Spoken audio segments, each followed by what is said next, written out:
আসসালামু আলাইকুম। আমার নাম ইনায়া আহসান। সকল ভাষা শহীদদের প্রতি বিনম্র শ্রদ্ধা জানিয়ে আবৃত্তি করছি কবি আবু জাফর ওবায়দুল্লাহর লেখা কবিতা কোনো এক মাকে। কুমড়ো ফুলে ফুলে নুয়ে পড়েছে লতাটা, সজনে ডাঁটায় ভরে গেছে গাছটা, আর আমি ডালের গুঁড়ি শুকিয়ে রেখেছি। খোকা তুই কবে আসবি, কবে ছুটি?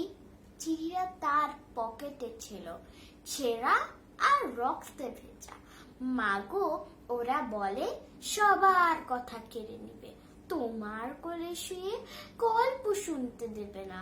বলো মা, তাই কি হয়?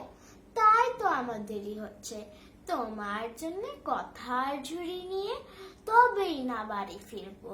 লক্ষ্মী মা, রাগ করো না, মাত্র তো আর কটা দিন। পাগল ছেলে, মা পড়ে আর হাসে। তোর উপর রাগ করতে পারি? নারিকেলের চিড়ে কোটে, উড়কি ধানের মুড়কি ভাজে, এটা সেটা আরো কত কি। তার খোকা যে বাড়ি ফিরবে, ক্লান্ত খোকা। কুমড়ো ফুল শুকিয়ে গেছে, ঝরে পড়েছে ডাটা, পুইলতাটা নেতানো।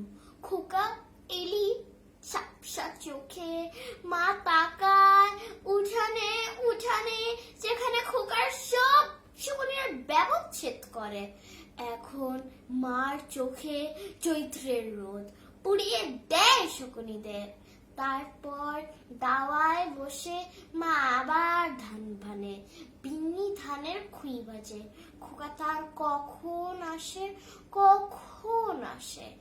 এখন মার চোখে শিশির ভোর, স্নেহের রোদে ভিটে পড়েছে। ধন্যবাদ।